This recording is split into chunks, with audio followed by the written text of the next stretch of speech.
सवाल कयो मौला अली साईं खां त साईं मूंखे दे ख़बर उहा कहिड़ी औरत आहे जिन 3 घड़ियुनि में ॿार पैदा कयो। मूं तकरीबन साईं डॉक्टर साहब वारा वेठा त 6 महीननि खां पोइ ॿुधो आहे 6 महीने में भी जेकॾहिं औरत ॿार ॼणे इहो थी सघे थो, मुमकिन आहे। 9 महीना त पक्का हूंदा पर 6 खां पोइ 7 में 8 में भी ॼणे सघे थी, बार थी तो वने मुकम्मल। प्यारा मुसलमान भाइरो हजरत मिद्र बिन दारम अर्ज कयो मौला अली साईं खे उहा कहिड़ी औरत आहे जिन 3 घड़ियुनि में ॿार पैदा कयो। हजरत मौला अली शेर खुदा फरमायो उहा हजरत बीबी मरियम हजरत ईसा अलैहिस्सलाम जी अम्मा। हिक घड़ीअ में अल्लाह ताला जी ज़ात बाबरकात हुन जे रहम में बच्चो पैदा फरमायो। ॿी घड़ीअ में विलादत जो दर्द पैदा थियो। 3 घड़ी में हजरत ईसा अलैहिस्सलाम दुनिया में हली आयो पर पोजीशन इहा हुई जो दुनिया में ईंदे पाण फरमायो मुंहिंजो नालो हजरत ईसा आहे, मां अल्लाह जो सचो नबी आहियां। बाक़ायदा ईंदे हजरत ईसा अलैहिस्सलाम ॻाल्हायो। ऐं हिक घड़ीअ जो बाद मुंहिंजा प्यारा दोस्तो बुजुर्गो मिद्र बिन दारम वरी हजरत अली साईं खां सवाल कयो मौला अली शेर खुदा दे ख़बर उहा कहिड़ी शइ आहे, उहा कहिड़ी चीज आहे, उहा कहिड़ी जानदार शइ आहे जेका इंसाननि मज़ा न आहे, जिन्ननि मज़ा न आहे, हैवाननि मज़ा न आहे, हैदरे करार मलाइकनि मज़ा कान्हे का आहे नंढड़ी पर हुन आवाज़ ॾेई पंहिंजे सॼे क़ौम खे ख़ौफ़ज़दा करे छॾियो, डिॼारे छॾियो, सॼी क़ौम डिॼी वई। उहा कहिड़ी शइ आहे? हज़रत मौला अली शेर खुदा रज़ी अल्लाह ताला अन्हु फरमायो ऐ मित्र अल्लाह जे कुरान में सूरत नमल माकोड़ी वारी सूरत, उहा माकोड़ी जंहिं पंहिंजे माकोड़ियुनि खे चयो, पंहिंजे राज खे चयो जॾहिं हज़रत सुलेमान अलैहिस्सलाम जो लश्कर अची रहियो हो, लश्कर अञा घणो परे हो पर उन माकोड़ी लश्कर जो आवाज़ ॿुधो, हाथियुनि जे पेरनि जा आवाज़, घोड़नि जो आवाज़, उठनि जा आवाज़ ॿुधी यकदम पंहिंजी माकोड़ियुनि खे चई अॼु जल्दी जल्दी पंहिंजे दरनि में दाख़िल थी वञो, पंहिंजे सुराखनि में हलियूं वञो। हज़रत सुलेमान जे लश्कर जे हाथियुनि जा हेॾा पेर अवां बर्दाश्त करे कोन सघंदो, उठनि जा पेर, घोड़नि जा पेर, अवां चिपाट जी वेंदो, जल्दी जल्दी कयो दरनि में हलियूं वञो। पोइ सॼी क़ौम डिॼी वई, ख़ौफ़ज़दा थी वई। उहा माकोड़ी हुई जंहिं पंहिंजे क़ौम खे हज़रत सुलेमान जे लश्कर जी ख़बर ॾिनी। मिद्र बिन दारम वरी सवाल कयो साईं दे ख़बर उहा कहिड़ी शइ आहे जीअं हज़रत आदम अलैहिस्सलाम खे ॾाढी हवा खे अल्लाह पाक मोकिलियो बग़ैर माउ पीउ जे, उहो वरी उहा कहिड़ी शइ आहे जंहिंखे रब करीम जी ज़ात बग़ैर माउ पीउ जे पैदा कयो, उनजी उम्र बि सभिनी में वॾी आहे, उम्र जो बि वॾो आहे, न को वो चिन्न आहे, न को वो इंसान आहे, न जानवर आहे। ॿुधायो केरु आहे? हजरत मौला अली शेर खुदा कुरान पाक जी आयत पढ़ी फबअसल्लाहु गुराबा, अल्लाह पाक वो कांग मोकिलियो दुनिया में, कांग पखी पहिरियों आयो बग़ैर माउ पीउ जे, अल्लाह से हुनखे दुनिया में मोकिलियो ऐं उनजो माउ पीउ कोन हो। अल्लाह पाक सभिनी में कांग जी उम्र वॾी रखी आहे। कांग ऐं नांग इन ॿिन्ही जी उम्र वॾी थी, कांग जी ऐं नांग जी उम्र वॾी।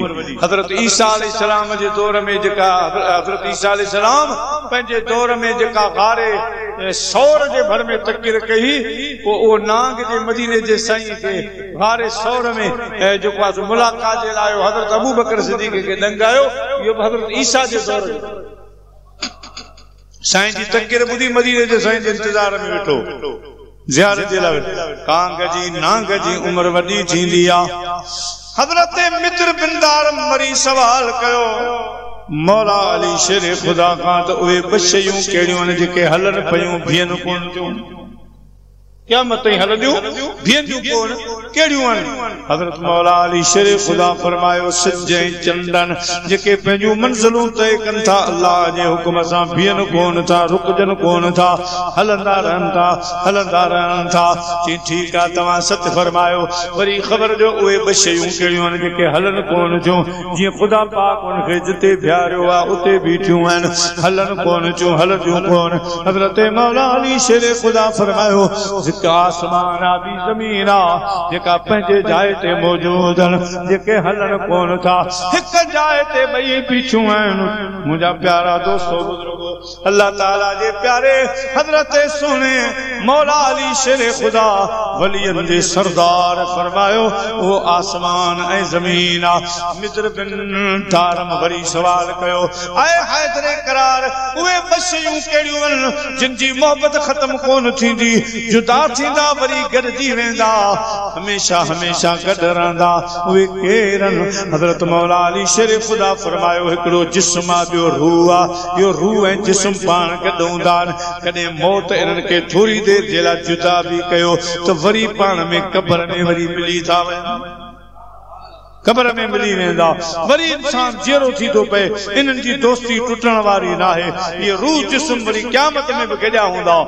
मुंहिंजा प्यारा दोस्तो, मित्र बिन दारम वरी सवाल कयो मौला अली शेर खुदा खां दे ख़बर उहे ॿ शयूं कहिड़ियूं अल्लाह पैदा कयूं आहिनि जेके पाण में गॾिबियूं न, कॾहिं पाण में दोस्त कोन थींदा, हमेशा हिक ॿिए जे मुखालिफ़ रहंदा। हज़रत मौला अली शेर खुदा फरमायो हिकु मौत आहे बि हयाती आहे, कॾहिं पाण में दोस्त कोन थींदा। हयाती हूंदी मौत कोन ईंदो, मौत ईंदो त हयाती ख़तम। लिहाज़ा ये पाण में जुदा रहनि था, ये हिकु न थींदा। मुंहिंजा प्यारा दोस्तो बुज़ुर्गो, मित्र बिन दारम वरी सवाल कयो साईं भला ॿुधा उहा कहिड़ी शइ आहे जमादात में आहे, जमादात यानी पहाड़नि में आहे, उहो कहिड़ी शइ आहे जंहिं जीअरी शइ दुनिया में मोकिली, जीअरी शइ पैदा कई जॾहिं त पाण जीअरी न आहे। हज़रत मौला अली साईं फरमायो वो शहाक जबल आहे, शहाक जबल जंहिं हज़रत सैयदना सालेह अलैहिस्सलाम जी उठ खे जन्म ॾिनो। जबल मजा जीअरी उठ निकिरी आई, जीअरी उठ के जिन जन्म ॾिनो पैदा कयो, वो शहाक जबल आहे। मुंहिंजा प्यारा दोस्तो बुज़ुर्गो, वरी मित्र बिन दारम सवाल कयो हाय हैदरे करार दे ख़बर उहा कहिड़ी क़बर आहे, उहा कहिड़ी क़बर आहे जेका पंहिंजे मदफून खे घुमाईंदी रही, सैर कराईंदी रही। उहा क़बर कहिड़ी, वो क़बर वारो केरु आहे? हज़रत मौला अली शेर खुदा फरमायो वो हज़रत सैयदना यूनुस अलैहिस्सलाम जेके हिकिड़ी मच्छी ॻहे वई, मच्छीअ जे पेट में हलिया विया, उहा मच्छी वरी ॿिए मच्छीअ जे पेट में हली वई। मुंहिंजा प्यारा दोस्तो, साईं फरमायो 40 ॾींहंनि ताईं उहा मच्छी साईं खे सैर कराईंदी रही, हलाईंदी रही, घुमाईंदी रही। उन खां बाद वरी दरिया जे किनारे हज़रत यूनुस अलैहिस्सलाम खे लाथऊं। इहा क़बर उहा मच्छी आहे ऐं क़बर वारो हज़रत यूनुस पैगंबर आहे। अल्लाह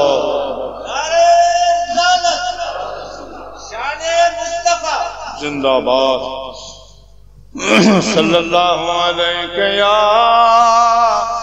या रसूल अल्लाह व सल्लम अलैहि या हबीब अल्लाह सल्लल्लाहु अलैहि या रसूल अल्लाह व सल्लम अलैहि या हबीब अल्लाह। मित्र बिन दारम सवाल कयो मौला अली शेर खुदा का साईं उहा कहिड़ी ज़मीन आहे जे ज़िंदगी में हिकिड़ो दफ़ो सिज ॾिठो वरी क़यामत ताईं सिज न ॾिसंदि? उहा कहिड़ी ज़मीन आहे? साईं फरमायो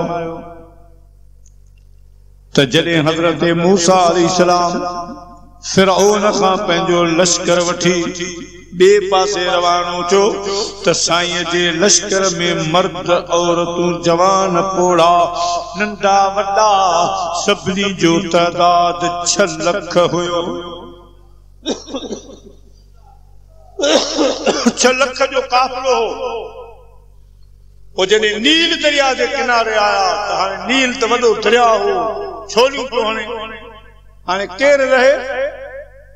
हज़रत मूसा अलैहिस्सलाम उन नील दरिया जे मथां पंहिंजी लठ हीअं हई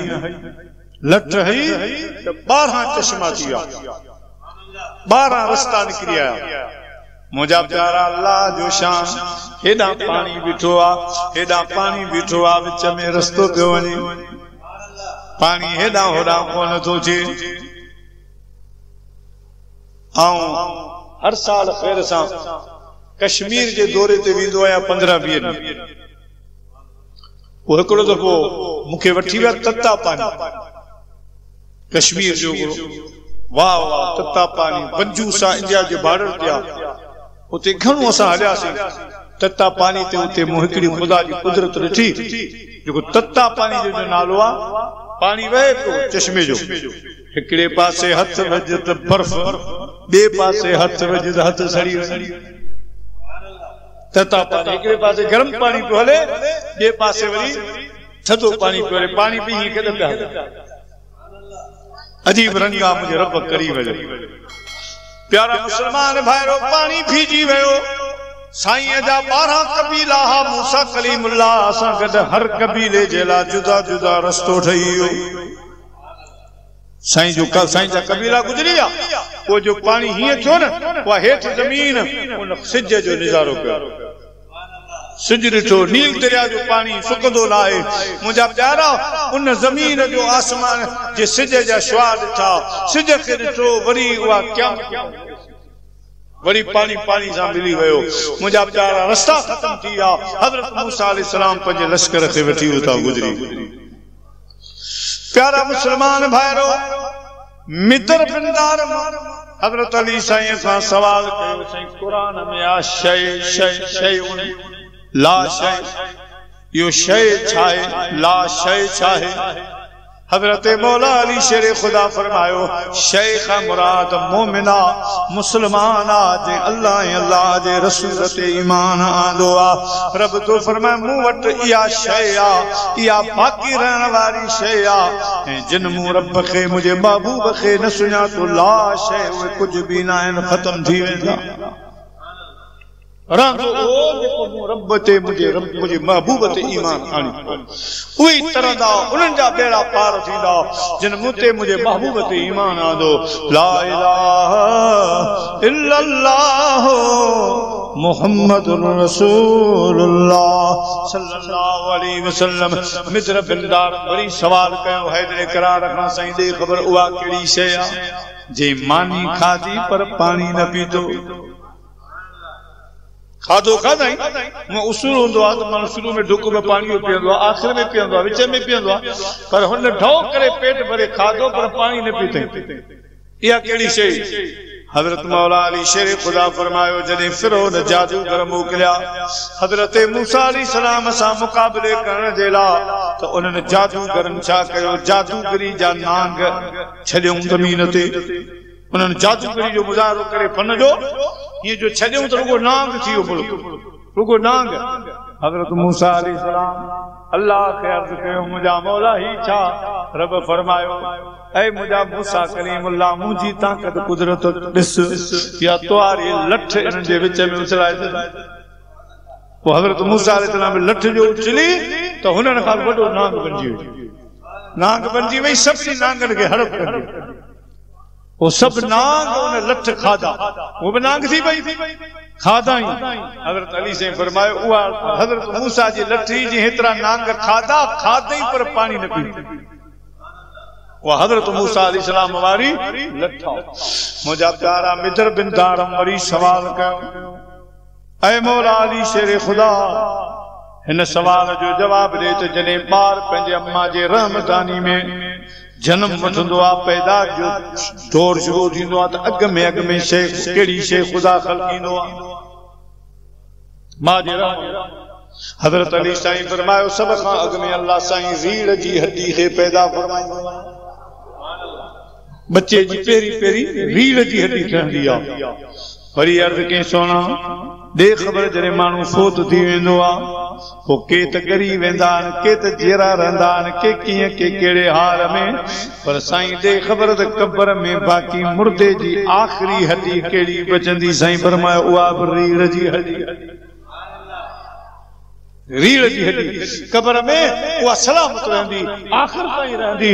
मुंहिंजा प्यारा दोस्तो बुज़ुर्गो ऐं मां जे रहम में भी अहिड़े नमूने सां मुंहिंजा प्यारा दोस्तो हाणे मित्र बिन दारम चयो साईं भला हाणे उथी बि हज़रत अली साईं उथी बीठो। पोइ हज़रत अली साईं खे भाकुर पाए पेशानी ते चुम्मी ॾेई पाण फरमायूं ला इलाहा इल्लल्लाह मुहम्मदुर रसूलुल्लाह सल्लल्लाहु अलैहि वसल्लम। पाण फरमायो सच फरमायो मदीने जे साईं अना मदीनतुल इल्म व अलीयुन बाबुहा अना दारुल हिकमा व अलीयुन बाबुहा। अली नारा लगाता था तो खैबर तोड़ देता था, हुक्म करता था दरिया को तो रास्ता छोड़ देता था। तू अली से लड़ सके तेरा गलत अंदाज है, तू कुफ्र की बदी है, मेरा अली इस्लाम का बाज है। नारे तकबीर, नारे रिसाला, नारे तहकीक, नारे हैदरी। प्यारा मुसलमान भाइरो हाणे पाण चवण लॻो मित्र बिन दारम चवण लॻो मौला अली साईं सोना अबू बकर सोना फारूक आदम अवां गॾिजी हलो ताणे मूंखे रसूलुल्लाह जे कब्र मुबारक जी हाज़िरी करायो। यार हीअ दिल तड़पंदी हुई पर मूंखे क़ौम न छॾियो, मां महबूब खे ॾिसां हा ॾिसी ईमान आणिया हा पर मूंखे क़ौम न छॾियो। हाणे वठी हलो मदीने जे साईं जी कब्र जी हाज़िरी सभई हली ॾियूं। जॾहिं हुन जी नज़र मुंहिंजे महबूब जे कब्र मुबारक ते पई आ दिल जो दिल में चवण लॻो रसूलुल्लाह जे रोज़े जो, रसूलुल्लाह जे रोज़े जो हुजां दरबान मदीने में चवे थी दिल त दिल बर जो हुजां मेहमान मदीने में। अखियुन वेही ॾिसां हुजन नज़रों निज़ारन में, हुजन नज़रों निज़ारन में, वो मुनारन में वेठो न्यारिया, मुनारन में वेठो न्यारिया मिसल मस्तान मदीने में। दरियूं दरवाज़ा दिल बर जा वता चुमदो दीवारों दरा, वता चुमदो दीवारों दरा। अचे आसास अखड़ियन खे, अचे आसास अखड़ियन खे पुलहे अरमान मदीने में। उदासी अब्दुल्लाह रखे तो आस अंदर में, उदासी अब्दुल्लाह रखे तो आस अंदर में। पेरां दी शल्ला रखन पैंजे, पेरां दी शल्ला रखन पैंजे, वो बने आसान मदीने में रसूलुल्लाह जे रोज़े जो रसूलुल्लाह जे रोज़े जो हुजा दरबान मदीने में हुजा दरबान मदीने में।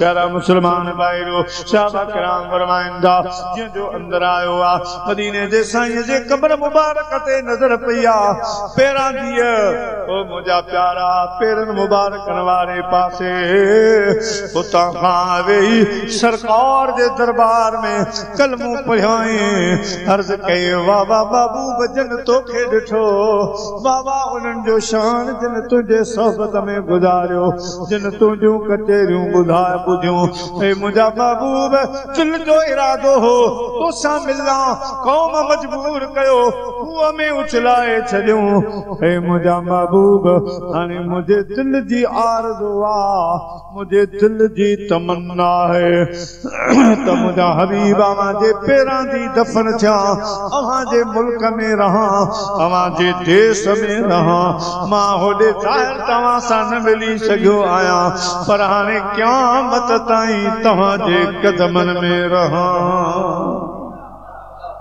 कदमों में मुस्तफा के मेरा मज़ार होता कदमों में मुस्तफा के मेरा मज़ार होता मैं वो खाक पाक होती मैं खाक सार होता वो खाक पाक होती मैं खाक सार होता कदमों में मुस्तफा के मेरा मज़ार होता।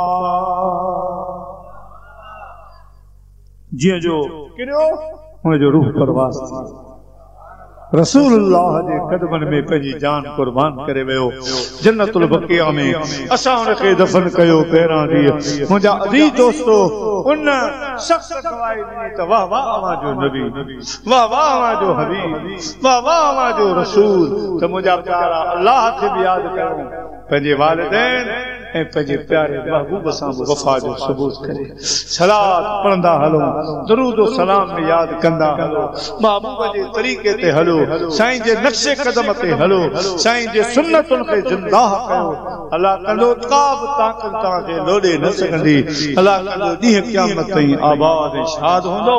मुंहिंजा प्यारा दोस्तो हाणे दिलि थी चए त साईं इमाम शाह खां सबदी माज़रत कयां पौणो 1 खां 3 मथे थी विया ख़बर आहे त रोज़ रखणो पवंदो आहे कराची होटल वग़ैरह जी मानी न बहरहाल टाइम बि अल्हम्दुलिल्लाह सुठो निकिरी वियो आहे। हाणे साईं मौला अली साईं जो वाक़ियो ॿुधायोसीं अल्लाह पाक अॼु की महफ़िल खे क़बूल फरमाए रब अदा मोहम्मद साबिर साहब जे हिन ख़र्च खे क़बूल फरमाए अल्लाह से उनजे रिज़्क़ रोज़ी में बरकत फरमाए जेके बि तव्हां जितां जितां आया हो ख़ुदा कंदो अवांजा घर आबाद हूंदा अवां बचनि ॿारनि सूजो आबाद हूंदो अल्लाह से तव्हांखे बीमारी मुसीबतनि आफ़तनि शामतनि खां बचाईंदो या नबी